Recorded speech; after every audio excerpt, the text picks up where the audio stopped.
Les dernières nouvelles à propos de Nathan Moore, membre emblématique du boys band Worlds Apart, remontent à un peu plus de 2 ans.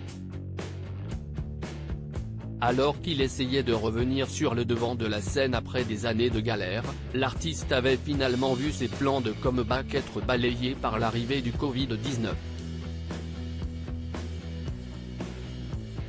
Il était alors à la recherche d'un travail et faisait un appel à l'aide alarmant. Ancien chanteur qui cherche du travail, déclarait-il alors. Mais Nathan Moore, qui célèbre en ce mardi 10 janvier 2023 ses 58 ans, semble en avoir trouvé. Un nouveau job qui s'éloigne radicalement de son domaine de prédilection, des grandes scènes et des interminables séances studio, puisque l'ex-chanteur est désormais ouvrier.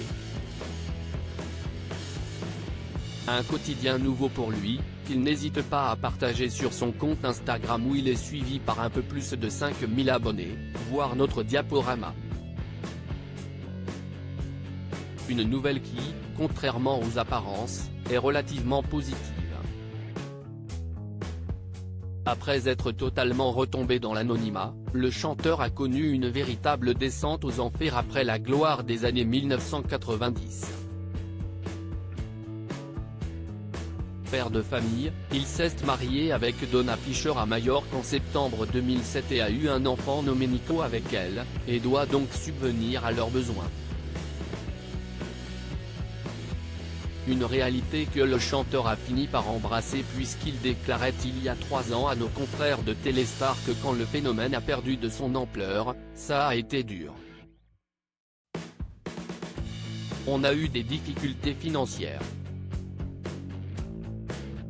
À un moment, j'ai même perdu ma maison. Je chante souvent pendant que je travaille, une maison qu'il pourra désormais bâtir de ses propres mains car l'artiste enchaîne les projets sur les chantiers, à en juger ses publications pleines d'autodérision sur les réseaux sociaux. Ouvrier travaillant très dur disponible à l'embauche. Malheureusement, je chante souvent pendant que je travaille, peut-on notamment lire. Aujourd'hui, Nathan Moore semble bien conscient qu'il ne renouera jamais avec le succès malheureusement éphémère qu'il a connu avec son groupe. En 2015 déjà, il avait tenté un retour en force dans la version UK de The Voice. Mais son passage s'était révélé alors être un flop retentissant, puisqu'aucun juré ne s'était retourné. Une triste tournure pour la carrière de l'acteur, mais aujourd'hui, l'essentiel est ailleurs.